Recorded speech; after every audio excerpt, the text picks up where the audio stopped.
नमस्ते दोस्तों, आज हम यहाँ पर एक नए टॉपिक के बारे में चर्चा करेंगे। और नया टॉपिक दिल्ली पुलिस के अंदर भी जो एसएससी का जो लेवल है, उस एसएससी के लेवल के आधार पर आज हम स्टैटिक जीके के बारे में चर्चा करेंगे। और स्टैटिक जीके के अंदर हम जो हमारा पहला पार्ट होगा, इस पहले पार्ट के अंदर आज हम परिवहन के बारे में चर्चा करते हैं। तो आज हम चर्चा करेंगे इसके बारे में, परिवहन के बारे में चर्चा करते हैं। परिवहन इसके बारे में चर्चा करें आज हमें, परिवहन के बारे में हमें चर्चा करते हैं। परिवहन मार्ग यानी व्यक्ति का आवागमन का साधन कौन से होते हैं, यानी व्यक्ति एक स्थान से दूसरे स्थान पर कैसे जा सकता है और व्यक्ति अपने वस्तुओं का आदान प्रदान कैसे कर सकता है, अपने माल को किन आधारों के आधार पर बेचता है, इसी को क्या बोलते हैं, परिवहन बोलते हैं। तो परिवहन के आधार पर अगर हम देखें तो इस परिवहन को हमें चार भागों के अंदर बांट सकते हैं। एक तो मार्ग होता है कौन सा, सड़क मार्ग। एक तो कौन सा मार्ग आता है हमारा, सड़क मार्ग होता है। एक हमारा वायु मार्ग आता है। एक हमारा कौन सा मार्ग आता है, वायु मार्ग होता है। एक हमारा रेल मार्ग आता है, रेलवे मार्ग। और एक आता हमारा जल मार्ग, जल मार्ग। क्लियर है?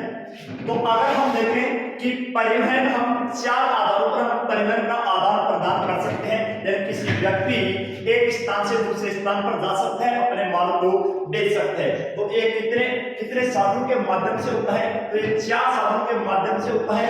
एक होता है हमारा कौन सा, सड़क मार्ग होगा। एक कौन सा होगा, वायु मार्ग होता है।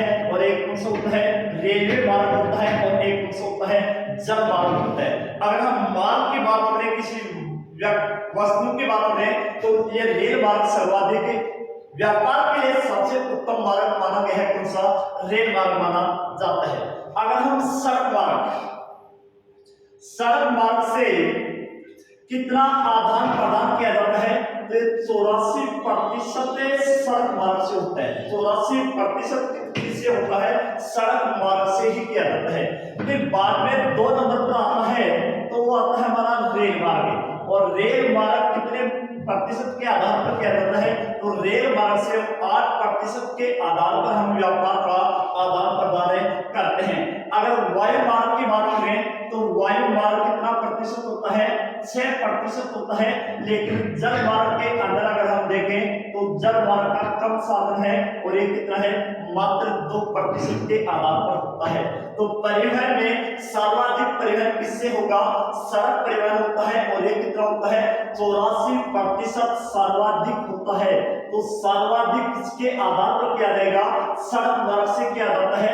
सबसे कम परिवहन होता है, तो कौन सा होता है, जल मार्ग होता है। और जल मार्ग से कितना प्रतिशत होता है, 2% किया जाता है। लेकिन अगर सबसे सस्ता अगर हम बात करें, तो जल मार्ग सर्वाधिक सस्ता पड़ता है यहाँ पर। तो आज हम इसके अंदर 4 प्रकार के आधारों के अंदर आज हम पहली बात देखेंगे किसको, इस सड़क मार्ग को देखते हैं कि बात के अंदर पहली बार इन सड़कों का निर्माण किसके नेतृत्व में किया गया था। और ये बात की पहली सड़क कौन सी बनाई गई थी। और हम नेशनल की बात करेंगे, एनएच की बात करेंगे, सबसे बड़ा एनएच कौन सा था, सबसे छोटा एनएच कौन सा है।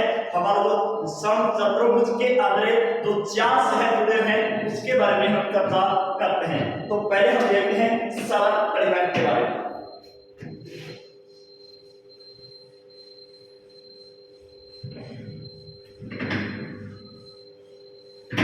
कौन सा परिवहन देखते हैं, सड़क।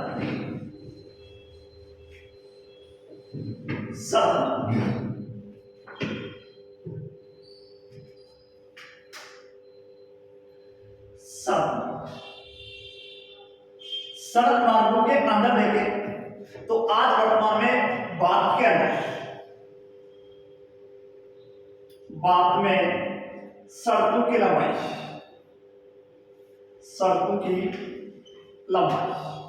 तो ये सड़कों की लंबाई आज वर्तमान में 64 लाख किलोमीटर है। कितनी है 64 लाख वर्ग किलोमीटर है बात क्या।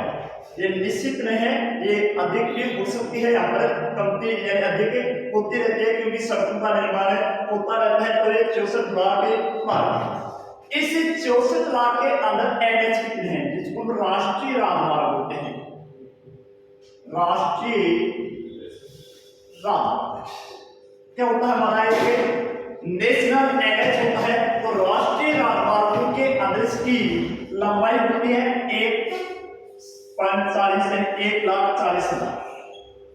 64 लाख में ही 1,40,000 एनएच की लंबाई पाई गई है। अगर हम राज्य मार्ग की बात करें, राज्य मार्ग राज्यों के अंदर किसके अंदर है, ये तो एनएच होता है, नेशनल होता है, राष्ट्रीय राजमार्ग होता है, और एक आता हमारा क्या राज्य मार्गों की अगर हम बात करें तो राज्य मार्गों के अंदर आता हमारा 1,71,000। 1,71,000 आ जाता हमारा किसका राज्य मार्गों के अंदर आ जाता है हमारा। अगर हम अन्य मार्गों की बात करें और भी अन्य हो जाते हैं हमारे, तो अन्य मार्गों के अंदर हमारा 60,000 60,60,000। अगर हमें यहां पर राष्ट्रीय राजमार्गों की बात करें तो 1.40 है, राज्य मार्गों की बात करें हमें यहाँ पर तो 1.71 है, और अन्य मार्गों की बात करें हमें तो 60,60,000 होता है। अगर अब हम देखें कि सड़कों का निर्माण पहली बार कब किया गया था, तो पहली बात की सड़कों की अगर हम बात करें तो पहले हमारे सड़क थी ग्रांड ट्रंक रोड मानी गई है। कौन सी रोड है, grand trunk road, grand trunk road, जिसको हम क्या बोलते हैं जीटी रोड, क्या बोलते हैं जीटी रोड भी कहा जाता है। कौन सी रोड कहा जाता है, जीटी रोड भी यहाँ पर कहा जाता है। तो grand trunk road, grand trunk road के अंदर पहली बार इसको बनाने वाला था शेरशाह सूरी। कौन था, शेरशाह सूरी। मुगल काल के अंदर एक राजा हुआ करता शेरशाह सूरी, जिसका शासनकाल था 1540 से लेकर 1545 के मध्य ग्रांड ट्रंक रोड का निर्माण किया गया था। लेकिन इस ग्रांड ट्रंक रोड के ऊपर डामरीकरण,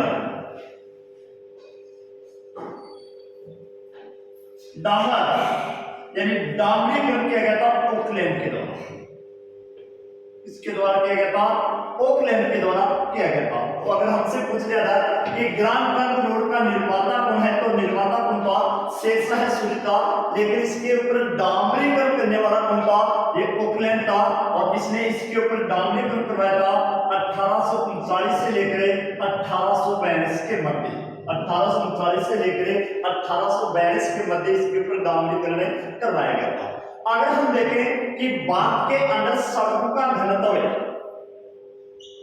बात में सड़कों का घनत्व, तो बात के अंदर सड़कों का घनत्व है 146 वर्ग किलोमीटर। कितना है, 146 वर्ग किलोमीटर है बात के अंदर सड़कों का घनत्व। ये भी ऊपर नीचे हो सकता है क्योंकि सड़कें बनती रहती हैं, तो इसके आधार पर ये सड़कें और भी अधिक घनत्व यानी कम हो सकता है। 1000 वर्ग किलोमीटर के आधार पर अगर हम देखें तो यहाँ पर बात के अंदर सड़कों का घनत्व कितना है, 146 वर्ग किलोमीटर है। अब अगर हम देखें कि बात में सड़कों का स्थान कौन सा है, सड़कों की लंबाई के आधार पर देख लें या सड़कों के घनत्व के आधार पर अगर हम देखें तो बात के अंदर, विश्व के अंदर भी देखें तो विश्व में बात का दूसरा स्थान है। सड़कों के आधार पर, सड़कों के मार्ग के आधार पर, सड़कों के घनत्व के आधार पर भारत का कौन सा स्थान आता है विश्व के अंदर, तो दूसरा स्थान आता है। कौन सा स्थान आता है, दूसरा स्थान आ जाता है। पहला स्थान किसका होता है, तो पहला स्थान था संयुक्त राज्य अमेरिका का, संयुक्त राज्य अमेरिका। पहला स्थान किसका है, संयुक्त राज्य अमेरिका का है। दूसरा स्थान किसका है, हमारा भारत का है, और तीसरा स्थान किसका है? चीन का। तीसरा स्थान किसका है? चीन है। तो सड़क मार्ग के आधार पर विश्व में भारत का कौन सा स्थान हुआ? दूसरा स्थान है। पहला स्थान किसका है? संयुक्त राज्य अमेरिका का है। और चीन का स्थान आता है, तो ये चीन का स्थान कौन सा आता है? यहाँ पर तीसरा स्थान चीन का आता है। क्लियर है? अब यहाँ पर हम देखें सड़कों के अंदर कि सड़क मार्ग के अंदर, सड़क मार्ग से माल का निर्यात कितना किया जाता? आयात निर्यात। तो सड़कों से माल का आदान प्रदान होता है कितना प्रतिशत? 65%। कितना प्रतिशत होता है? 65%। अगर हमें यात्रियों के आधार पर देखें, माल के आधार पर तो कितना प्रतिशत होता है? 65% होता है।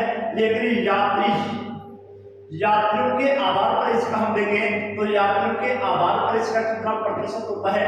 80% सड़कों के मार्ग से यात्रियों का आदान प्रदान किया जाता है। लेकिन माल का आदान प्रदान कितना होता है? 65% सड़कों के माध्यम से ही किया जाता है। क्लियर है? अब हम यहाँ पर देख लेते हैं सड़कों के माध्यम से कि पहली बात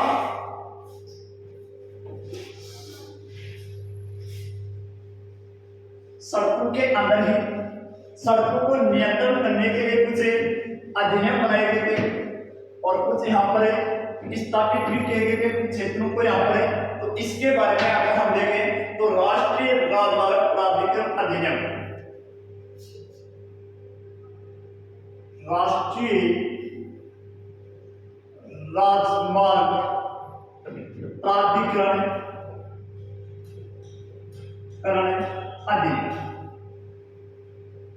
अधिनियम क्वेश्चन आ जाता वाला कि साहब राष्ट्रीय राजमार्ग प्राधिकरण अधिनियम की स्थापना कब की गई थी? तो इसकी स्थापना की गई थी 1988 है। तो राष्ट्रीय राजमार्ग प्राधिकरण अधिनियम की स्थापना कब की गई थी? 1988 के अंदर ही की गई थी। और मोटरयान अधिनियम, मोटरयान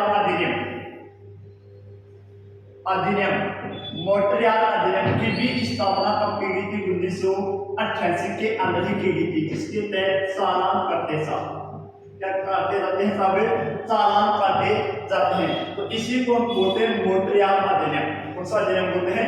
मोटरयान अधिनियम। तो मोटरयान अधिनियम भारत के अंदर कब बनाया गया था? 1988 के तहत, जिसके अंदर किसका प्रयोग किया जाता है? चालानों का प्रयोग किया जाता है। लेकिन पहली बार ये कब बनाया गया था? 1988 के अंदर बनाया गया था। एक आती है हमारी प्रधानमंत्री ग्राम सड़क योजना। प्रधानमंत्री ग्रामीण सड़क योजना और प्रधानमंत्री ग्राम सड़क योजना का अधिनियम कब ये कब बनाई गई थी? सन 2000 के तहत, यानी पीएम के सड़क योजना, प्रधानमंत्री ग्रामीण सड़क योजना की स्थापना कब की गई है? तो इसकी स्थापना की गई थी सन 2000 के तहत की गई थी। क्लियर है? और एक आगे वाले टेबल क्वेश्चन आ जाता है किताब कि पहली बार रोडवेज अधिनियम कब बना था? पहली बार रोडवेज अधिनियम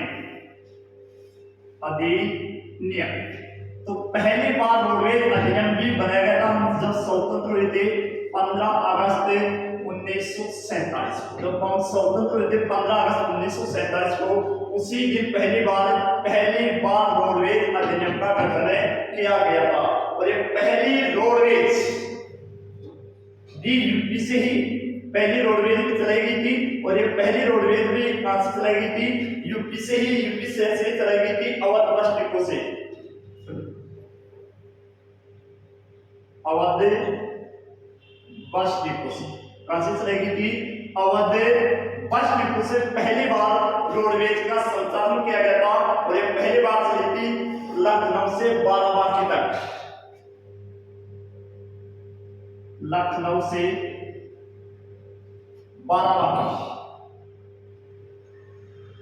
से 12 बाकी के मध्य चलाई गई थी। तो पहली बार रोडवेज की अगर हम देखें तो पहली बार रोडवेज कौन सी डिपो से चली थी, तो अवध बस डिपो से चलाई गई थी।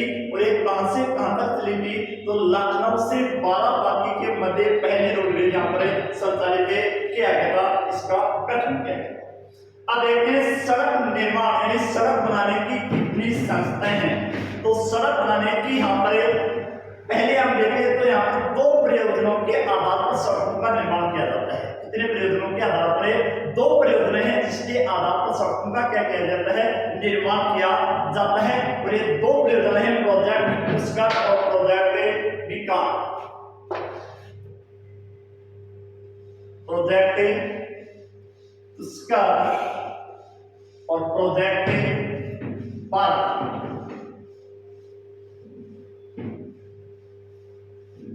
सड़क निर्माण की परियोजनाएं या सड़क बनाने का प्राधिकरण, सड़क निर्माण की संस्थाएं,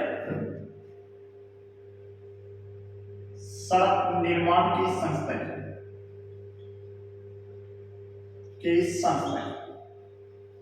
तो सड़क निर्माण की संस्थाएं 2 प्रयोजनों के आधार पर इनका संचालन किया जाता है। कितनी परियोजनाएं हैं यहाँ पर? 2 परियोजना। कितनी परियोजना है? 2 परियोजनाओं के आधार पर सड़कों का निर्माण किया जाता है। और ये परियोजनाएं प्रोजेक्ट पुष्कर और विकास।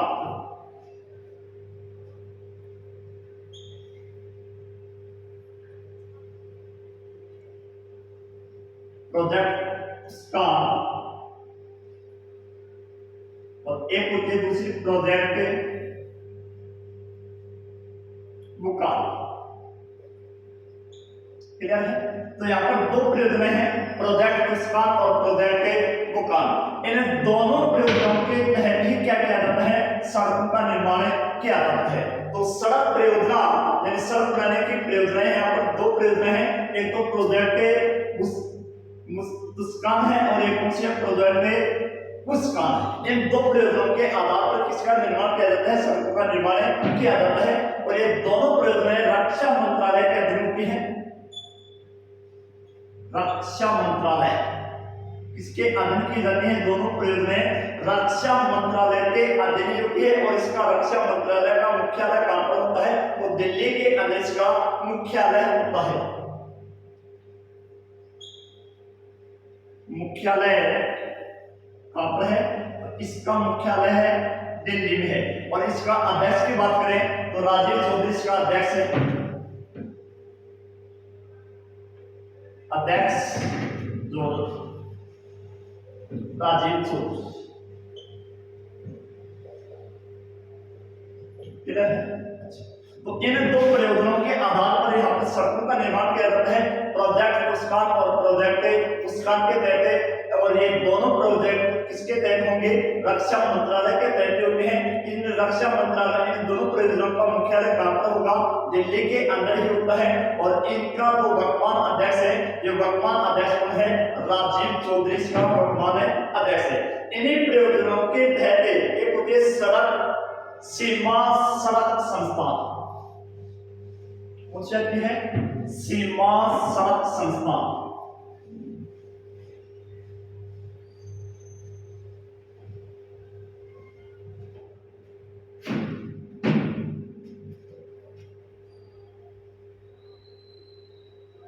सीमा सड़क संगठन, सीमा सड़क संगठन। इनका कार्य क्या होता है? तो ये सड़क कहां पर बनाते हैं? बनाएंगे क्या? सड़क बनाएंगे। देखिए सड़क कहां पर बनाते हैं? देशों की सीमा, जो हमारे भारत के जो पड़ोसी देश हैं, पड़ोसी देशों की सीमा पर सड़क बनाने का काम, सड़कें बनाने का कार्य करती है एक कार्य। और एक पहाड़ी इलाकों में भी सड़क बनाते हैं। इसी सड़क सीमा के तहत ही पहाड़ी इलाकों में सड़कों का निर्माण किया जाता है। सड़कों का निर्माण किया जाता है। तो सीमा सड़क संगठन है और इसके दो कार्य हैं। पहला कार्य कौन सी है? पड़ोसी देशों की, जो पड़ोसी देशों की बात के जो पड़ोसी देश है और ये पड़ोसी देशों के पास में जो सीमा है और इस बॉर्डर के ऊपर साथ जो सड़क बनाई जाती है, ये सड़क किसके तहत बनाई जाती है? सीमा सड़क संगठन के तहत ही की जाती है। और इन्हीं सीमा सड़क संगठन के तहत ही जो पहाड़ी इलाके हैं और पहाड़ी इलाकों के अंदर भी जो सड़क बनाई जाती है, ये सड़क भी इसी के द्वारा किया जाता है। और इसी सीमा सड़क संगठन के तहत ही भारत की सबसे ऊंची सड़क बनाई गई है। ऊंची सड़क हाल ही के अंदर सीमा सड़क संगठन के तहत ही भारत की सबसे ऊंची सड़क बनाई गई है और ये सड़क का नाम है उमलिंग लॉ।